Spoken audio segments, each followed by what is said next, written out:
Hello students, welcome to the session. So today we will start with a new chapter, that is chapter number 8, motion. In the previous class I discussed with you about the basic terms we used in this chapter. So let's discuss in the details now. There are some examples given in this introduction.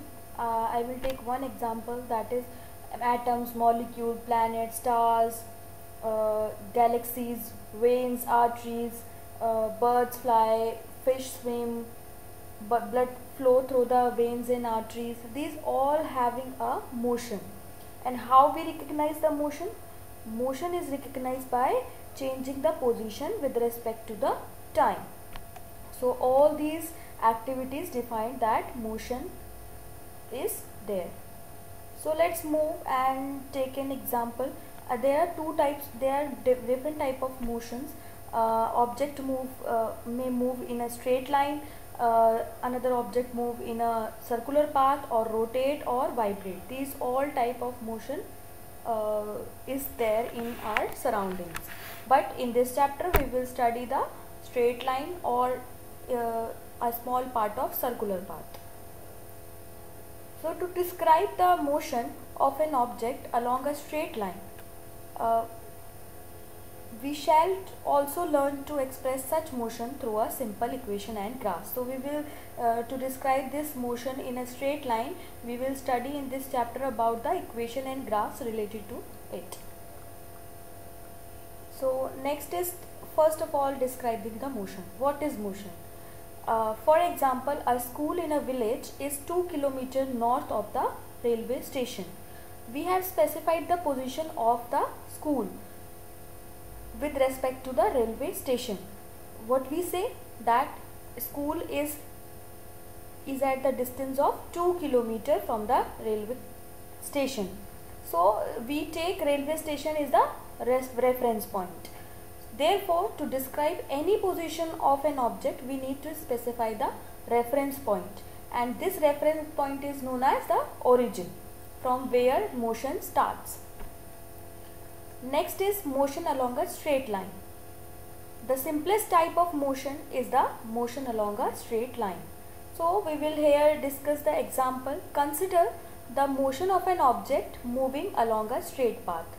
Consider there is an object moving along a straight path. The object starts a journey from the O point and it is taken as a reference point, or we can say origin. Let A, B and C, these are the different instances. At first the object moves through the C and B and reaches to A. So when object moves along this straight line, so the object move through the C, B and A, then reaches to the final destination. Then it moves back along the same path and reaches C and through B. When it reaches to the end point, it actually moves back and it reaches to C through the B. Object moves through the straight line, reaches to the end, and then it moves back and the final destination is C. So how much distance is covered by the object? This completely distance is 60 km and this distance from A to C is 35. So that means 60 plus 35. What it is? It is 85 km. See, the total length covered by the object is OA and AC, that is 60 plus 35, that is 95 km. This is the total distance covered by an object. So the distance of the final position C of the object from the initial position O, what is it that? There is a difference between distance and displacement. I told you in the previous class, displacement is the shortest distance measured from initial to the final position of the object. So in this example, the distance will be 85, but when we consider the initial and final position, this this quantity is known as a displacement. So that means displacement is from this position to this position, and because it is the final position, and we can say it is the shortest distance traveled by an object. So that means the displacement is 25 kilometer and the distance is 85 kilometer. So yeah, here the shortest distance measured from initial to the final position of the object is known as the displacement.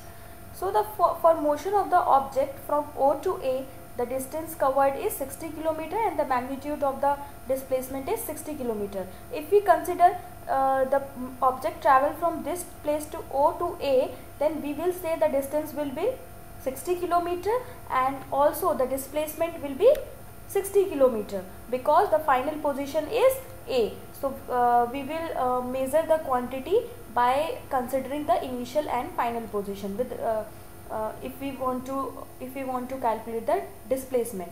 So the distance will be 60 km and displacement is also the 60 km. But in another case, if object travel from A to O to A and then move back to C, so the distance covered is 85 km and displacement is the we will calculate with the reference point from initial position to final position. So the displacement will be from O to C is 25 km. So this is the displacement.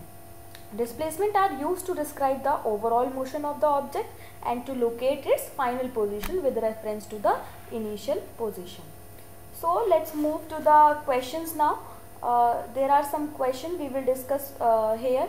An object has moved through a distance. Can it be a zero displacement? If yes, then support your answer with an example. So yes, an object that has moved through a distance can have a zero displacement. How? Suppose you move in a park and park has a length that is from A to B. Suppose there is a square. Suppose this is a square and this we consider as a park. This line is 20 km. This path is also 20 km. This path is also 20 km and this is also 20 km. Suppose an object is traveled from this position to this position, then this, and then comes to its original position. So we can say that the distance traveled by an object is 20 plus 20 plus 20 plus 20. That means 80 kilometers. But if we consider as a displacement, the displacement will be 0 because we actually calculate the distance with respect to its final position and its initial position. So the initial